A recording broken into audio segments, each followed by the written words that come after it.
2024년 2월 22일 목요 새벽 기도에 참여하신 기쁜 우리 교회 믿음의 가족들을 주님의 이름으로 환영하며 축복합니다. 우리 함께 기도하겠습니다. 사랑의 하나님 아버지, 주님의 은혜를 감사합니다. 오늘도 저희들에게 허락하여 주신 이 새날, 주님의 뜻 가운데에 정말 살아갈 수 있도록 저희들에게 다시 기회를 주신 것을 감사합니다.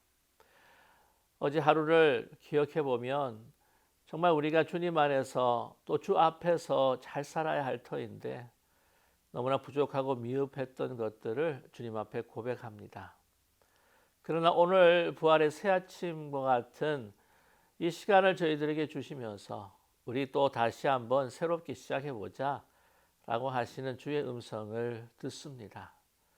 사랑의 하나님, 저희들을 깨끗게 정결케 다시 새롭게 창조하여 주시옵시고 오늘 주님과 함께 정말 새로운 출발, 새로운 결단을 가지고 새 영을 가지고 시작하는 오늘 하루가 되게 하여 주시옵소서. 사랑의 하나님, 주님과 함께 동행하는 이 복된 날이 되게 하여 주시어서 이 세상이 무엇으로 저희들을 위협하고 우리의 마음을 흔들고 염려와 또한 걱정거리로 저희들의 그 심령을 어둡게 한다고 할지라도 예수 그리스도의 이름으로 또한 이 모든 미혹과 계율을 가지고 우리를 넘어뜨리려는 사단의 모든 계략들을 다 물리치고 승리할 수 있는 복된 하루 되게 하여 주시옵소서. 사랑의 하나님, 저희들에게 주신 귀한 사명들 또 감당하면서 하나님의 영광과 그 은혜를 우리의 것으로만 삼는 것이 아니라 만나는 모든 이웃들에게 우리의 선한 행동을 통하여서 하나님 빛을 비추는 저희들 되게 하여 주시옵소서. 예수 그리스도의 이름으로 감사드리며 간절히 기도드립니다. 아멘.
신실하신 주 내 아버지여 늘 함께 계시니 두려움 없네 그 사랑 연찬고 날 지키시며 어제나 오늘이 한결같네 오 신실하신 주 오 신실하신 주 날마다 자비를 베푸시며 일용할 모든 것 내려주시니 오 신실하신 주 나의 구주 봄철과 또 여름 가을과 겨울 해와 달 별들도 다 주의 것 만물이 주 영광 드러내도다 신실한 주 사랑 나타내네 오 신실하신 주 오 신실하신 주 날마다 자비를 베푸시며 일용할 모든 것 내려주시니 오 신실하신 주 나의 구주 내 죄를 사하여 안위하시고 주 친히 오셔서 인도하네 오늘의 힘되고 내일의 소망 주만이 만복을 내리시네 오 신실하신 주 오 신실하신 주 날마다 자비를 베푸시며 일용할 모든 것 내려주시니 오 신실하신 주 나의 구주 오늘 우리가 함께 나눌 하나님의 말씀은 사도행전 11장 1절에서부터 18절까지의 말씀입니다. 성경을 찾으셨거나 아니면 영상 화면을 보시면서 우리가 뜻을 생각하시며 천천히 합독하겠습니다.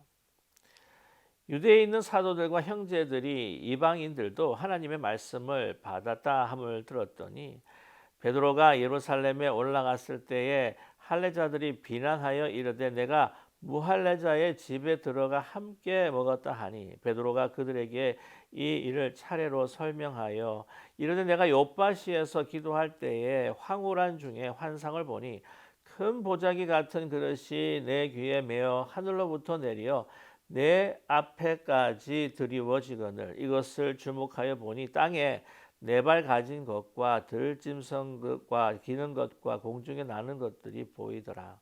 또 들으니 소리 있어 내게 이르되 베드로야 일어나 잡아 먹으라 하거늘 내가 이르되 주님 그럴 수 없나이다. 속되거나 깨끗하지 아니한 것은 결코 내 입에 들어간 일이 없나이다 하니 또 하늘로부터 두 번째 소리 있어 내게 이르되 하나님이 깨끗하게 하신 것을 내가 속되다 하지 말라 하더라. 이런 일이 세 번 있은 후에 모든 것이 다시 하늘로 끌려 올라가더라. 마침 세 사람이 내가 유숙한 집 앞에 서 있으니 가이사랴에서 내게 보낸 사람이라 성령이 내게 명하사 아무 의심 말고 함께 가라 하시매 이어서 형제도 나와 함께 가서 그 사람의 집에 들어가니 그가 우리에게 말하기를 천사가 내 집에 서서 말하되 내가 사람을 요바에 보내어 베드로라 하는 시몬을 청하라 그가 너와 내 온 집이 구원받을 말씀에 내게 이르리라 함을 보았다 하거늘 내가 말을 시작할 때에 성령이 그들에게 임하시기를 처음 우리에게 하신 것과 같이 하는지라 내가 주의 말씀에 요한은 물로 세례를 베풀었으나 너희는 성령으로 세례를 받으리라 하신 것이 생각났노라.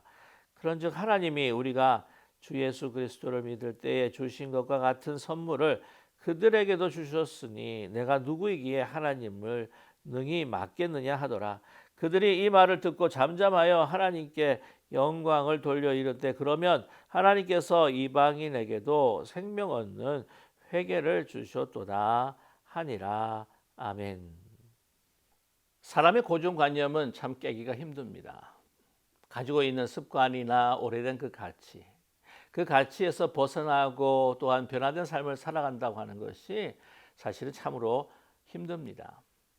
그것을 사실 베드로는 경험을 했습니다. 오늘 사도행전 11장을 우리가 함께 보고 있는데요.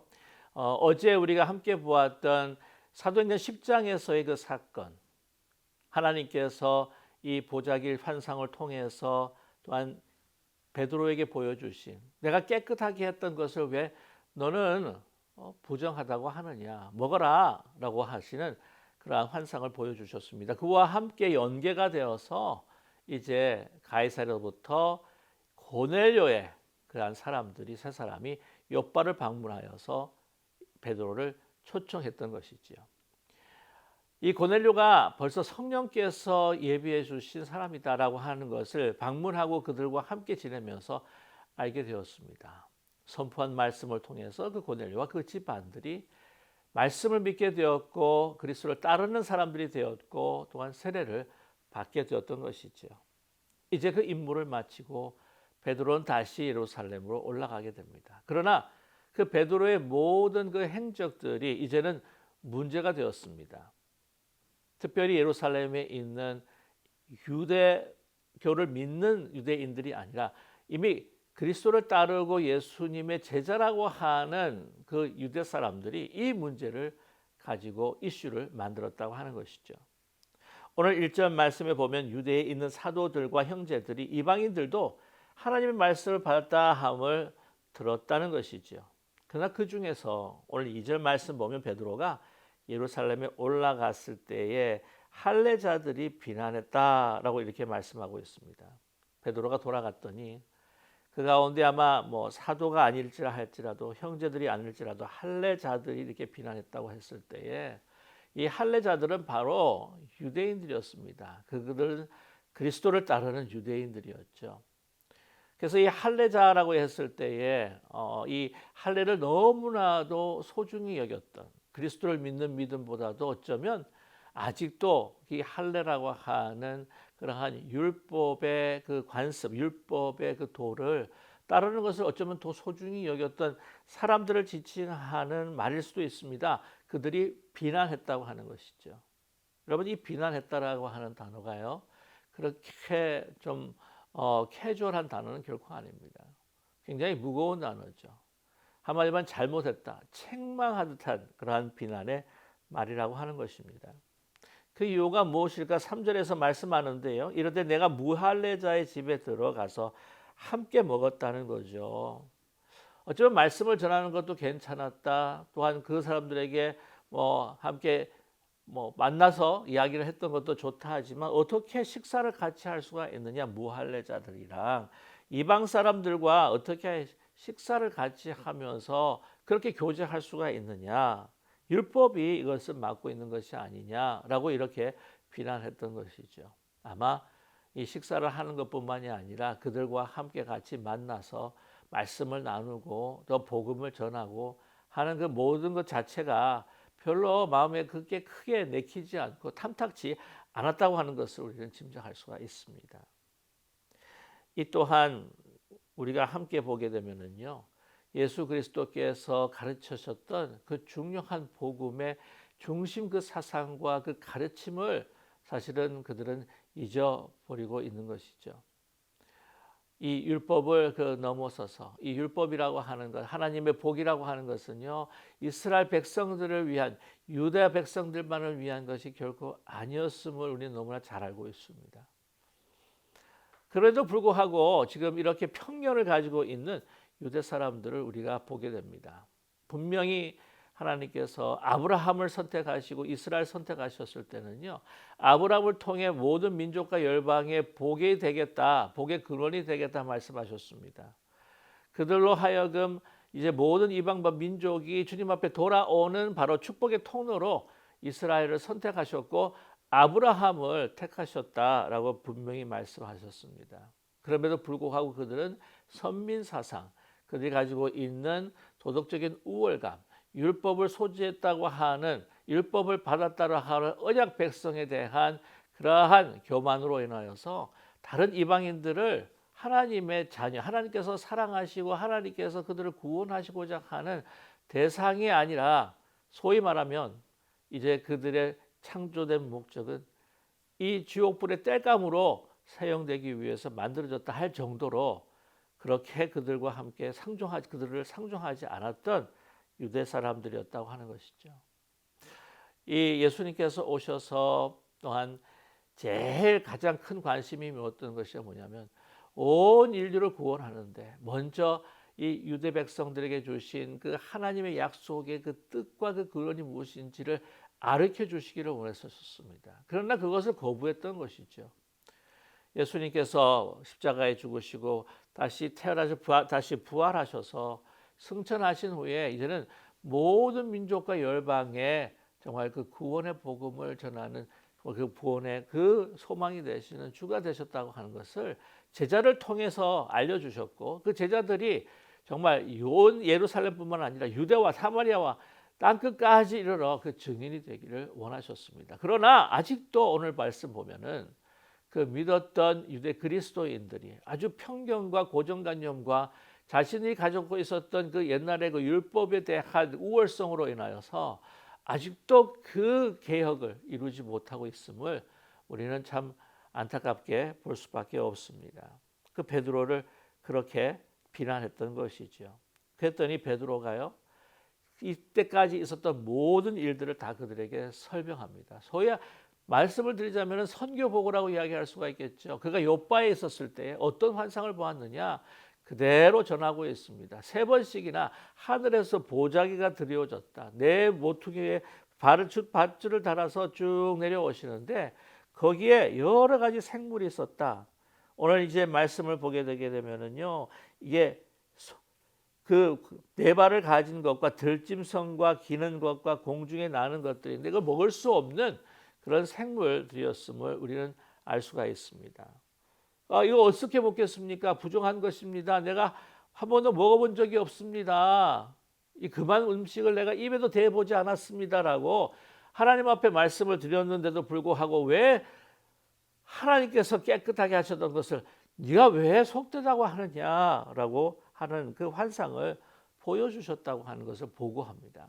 3번이나 이런 일들이 있었다는 것이죠. 그런 가운데 뜻하지 않게 가이사랴에서 3명의 사람들의 방문을 받았다라고 이렇게 말씀하고 있습니다. 여러분이 참 놀라운 것은요, 하나님께서 이 고넬료와 집안 사람들을 준비해 두신 겁니다. 분명히 하나님께서는요, 이 제자들에게, 예수님께서 분명히 제자들에게 예루살렘과 유다와 땅끝, 사마리아와 땅끝까지 이르러 증인이 되리라. 그래서 나가야만 했습니다. 그들을 찾아가서 복음을 전해야 되는데 오늘 이 고넬료의 사건은요, 반대입니다. 그들이 찾아온 거예요. 그리고 이미 하나님께서 천사를 통해서 당신을 만나게 될 것이라고 하는 것, 당신에게 찾아가서 데려오라고 하는 말씀을 주셨다라고 이렇게 그에게 이야기하고 있습니다. 먼저 하나님이 다 예비하신 것이죠. 사도행전은 그래서 바로 성령행전이라고 이야기합니다. 성령께서 이미 다 예비를 해두셔요. 만날 사람들, 복음을 전할 사람들. 그래서 하나님께서 이 행하시고 하나님께서 이끌어 가시는 이 역사를 이 베드로는요, 어떻게 우리가 막을 수가 있겠느냐라고 그들에게 이야기하고 있습니다. 자, 오늘 계속해서 말씀을 보면 이 요바에서 그 이제 이 시몬 베드로가 가이사랴를 가서 고넬료를 만나게 됩니다. 고넬료의 집안을 만나게 됩니다. 온 집이 구원을 받을 말씀을 그들에게 이르렀다 함을 보았다는 것이죠. 그리고 15절의 말씀에 참 귀하고 놀라운 말씀입니다. 내가 말을 시작할 때 성령이 그들에게 임하시기를 처음 우리에게 하신 것과 같이 하는지라. 처음 우리에게 하신 것과 같이 하셨다. 처음 우리에게 하신 것이 무엇일까요? 바로 오순절날 성령 강림의 사건이죠. 이것을 통해서 우리는 분명히 알 수가 있습니다. 성령의 강림의 사건이 일어난 것처럼 성령께서 임하셔서 불과 같은 그 성령, 그리고 우리 그 이방을 통하여서 이 로마 사람인데도 불구하고 이 말을 통하면서 소통하는 그러한 놀라운 이 오순절의 성령 강림이 어디에도 일어났다, 고넬료의 집에도 일어났다는 것을 우리에게 말씀하고 있습니다. 그러면서 예수님께서 자신에게 해주신 말씀이 기억났다는 것이죠. 요한은 물로 세례를 줬지만 성령으로 세례를 받으라. 그래서 내가 세례를 준 것이다. 그리고 그들과 함께 형제 자매가 되어서 먹고 마셨다. 이게 무슨 문제가 되느냐? 내가 한 것이 아니다. 17절에 분명히 말씀합니다. 그런즉 하나님이 우리가 주 예수 그리스도를 믿을 때 주신 것과 같은 선물을 그들에게 주셨으니 내가 누구에게 하나님을 능히 맡겠느냐 하더라 라고 이렇게 말씀하고 있습니다. 오늘 18절의 말씀에 그 말들을 다 선교 보고를 듣고 있어요. 잠잠합니다. 그 다음에 그들은 마음을 돌려 하나님께 영광을 돌렸다고 말씀하고 있습니다. 하나님께서도 이방인에게도 생명 얻는 회개를 주셨도다. 당연한 이야기죠. 이방인에게도 생명 얻는 회개를 주셨도다. 이것은 아브라함을 선택했을 때부터 가지신 하나님의 마음이시요 바로 뜻이었다는 것이죠. 그것을 이스라엘은 자기가 선민의 의식이라고 하는 사상 때문에 그 사명을 다하지 않았습니다. 이방인에게 그 사명을 다하지 않았던 거예요. 예수님께서 그 길을 다 트셨습니다. 진정한 하나님이 이스라엘을 선택하신 목적이 무엇인지 알게 하셨습니다. 그 똑같은 그 이스라엘이 걸었던 그 길을 이제 유대 그리스도인들이 예루살렘 초대 교회가 그것을 걸으려고 했을 때에 성령은 가만히 계시지 않으셨다는 거예요. 베드로를 통해서, 고넬료 사건을 통해서, 환상을 통해서 그 벽을 허물기를 시작하셨습니다. 오늘 이 사건으로 인해서요, 이 문제가 완전히 해결된 것은 아닙니다. 나중에도 문제가 생겨요. 그래서 이 문제를 가지고 이 바나바와 바울이 예루살렘을 다시 방문을 합니다. 그때 제1 예루살렘 교회 종교 회의가 그때 시작이 되는 것이죠. 이방인과 복음의 문제에 대한 것들을 율법을 지키는 절기와 또한 이 할례를 지키는 문제와 이 복음을 통해서 믿음을 얻는 문제에 대해서 해결하기 위해서 종교 회의가 또한 열리게 됩니다. 참 이 고정관념을 깨기가 너무 힘들다고 하는 것이죠. 그때는 이방인 유대인이라고 하는 그런 벽들이 있었지만 요즘은 어떻습니까? 우리 교회 안에도 그런 벽들이 있을 수 있어요. 예. 이 같은 고향에 가지고 있는 그러한 이 배경들로 인한 그 벽이 있을 수가 있고, 또한 경제적인 차이점으로 인한 벽이 있을 수가 있고, 사회적인 신분으로 인해서 또 가질 수 있는 벽이 있을 수가 있고, 뿐만 아니라 우리가 학문적인 어떤 그러한 배움에 대한 또 벽이 있을 수가 있고, 여러 가지 자기의 성향에 따라서 벽이 있을 수가 있고, 그러나 결코 벽이 있을 수가 없습니다. 모든 일들 향한 동일한 하나님의 그 사랑, 그 사랑을 통해서 우리를 구원하시기 위한 그 십자가의 하나님 그리스도의 그 희생이라고 하는 것은 다 동일하게 우리에게 주어졌습니다. 이 남자나 여자나 유대인이나 이방인이나 종이나 또한 주인이나 다 그리스도 안에서 하나 된다고 하는 놀라운 하나님의 공동체를 이 예루살렘 초대교회를 통해서 주님께서 이루어 가시고자 하는 것을 오늘 이 사건을 통해서 보게 됩니다. 오늘 이 말씀을 통해서도 우리가요, 우리 스스로 개인적으로 또한 세상이 우리에게 주신 그 기준의 세속적인 그 기준으로 우리는 벽을 만들어서는 안 돼요. 우리가 또 자부심을 가지고 우리가 우월감을 가져서는 결코 안 됩니다.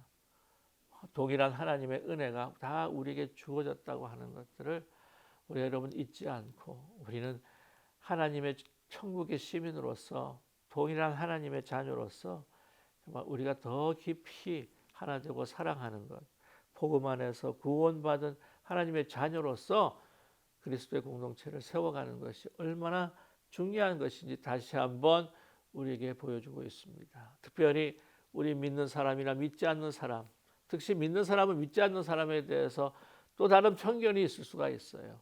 정죄할 수 있는 손가락을 내밀 수도 있습니다. 그러나 그렇지 않습니다. 그들을 향해서 주님은 안타깝게 그들을 사랑하시며 애타게 그들을 부르시는 가슴앓이 하시는 예수님이라고 하는 것. 여러분 그 마음, 같은 동일한 마음을 가지고 우리가 그들을 찾아가서 주님께 인도하는 그러한 이 사명들을 다할 수 있는 우리 모두가 되기를 소망합니다. 오늘 이러한 사명이 있다고 하는 것을 여러분 꼭 잊지 마시고 우리 모두 정말 하나님의 그 나라를 우리의 교회로부터 시작해서 우리의 삶으로부터 더욱더 확장하여서 모든 사람들이 한 형제자매가 되는 그러한 사랑을 베풀고 빛을 비추는 우리의 모두가 되시기를 주님의 이름으로 간절히 축원합니다. 기도하겠습니다. 사랑의 하나님 아버지, 우리가 주님을 믿고 그리스도의 제자가 되고 구원받은 하나님의 자녀라고 할지라도 아직도 인간적인 편협한 그러한 고집이 있고 편견이 있습니다. 우리가 가지고 있는 우리 나름대로의 우월감들이 있습니다. 고정관념들이 있습니다. 참으로 하나하나 깨기가 쉽지가 않습니다. 세상이 주는 그 기준으로 세속적인 가치를 가지고 있기에 우리는 아직도 사람에 대해서 벽을 느끼고 또한 우리가 차별하는 그러한 우리의 참 그리스도의 마음과는 너무나 반대되는 우리의 그 심령과 마음들이 있음을 주님 앞에 고백합니다. 사랑의 하나님 아버지, 하나님께서 그리스도를 통해서 우리에게 보여주신 그 십자가의 사랑이라고 하는 것은 우리뿐만이 아니라 모든 사람들에게 동일하게 보여주셨고 이제는 어떤 이 세상의 기준과 또한 그 기준으로 인해서 벽을 쌓는 이 교회나 우리들의 삶이 되지 않게 하여 주시옵시고 특별히 우리가 믿는다 할지라도 믿지 않는 자에 대한 편견도 가지지 않게 하여 주시옵시고 그들을 향하신 하나님의 지극한 사랑의 눈으로 또한 그들을 바라보며 다가갈 수 있는 저희들 되게 하여 주시옵소서. 특별히 우리 가족뿐만이 아니라 우리 교회 공동체 안에서 우리가 가지고 있는 어떤 그런 고정관념으로 인하여서 또한 습관으로 벽을 쌓는 저희들 되지 않게 하여 주시기를 원합니다. 사랑의 하나님, 간절히 기도하는 것은 하나님께서 가지신 특별하신 아버지 그 구원의 그 계획과 또한 우리를 택하신 그 사명들을 따라서 우리가 더 하나 되고 더 하나님 앞에 영광을 올려드리고 하나님의 그 크신 그 사랑의 그 뜻이 우리의 삶을 통해 교회를 통해서 더욱더 전해질 수 있도록 은총 베풀어 주시옵소서. 그러한 오늘 하루의 삶, 주어진 우리의 인생을 살아가는 저희들이 될 수 있도록 주의 성령께서 우리의 마음을 주장하여 주시고 주관하여 주시옵소서. 예수 그리스도의 이름으로 감사드리며 간절히 기도드립니다. 아멘. 하늘에 계신 우리 아버지여, 이름이 거룩히 여김을 받으시오며 나라의 마옵시며 뜻이 하늘에서 이루어진 것 같이 땅에서도 이루어지이다. 오늘날 우리에게 일용할 양식을 주옵시고 우리가 우리에게 죄진 자를 사하여 준 것 같이 우리 죄를 사하여 주옵시고 우리를 시험에 들지 말게 하옵시며 다만 악에서 구하옵소서. 대개 나라와 권세와 영광이 아버지께 영원히 있사옵나이다. 아멘.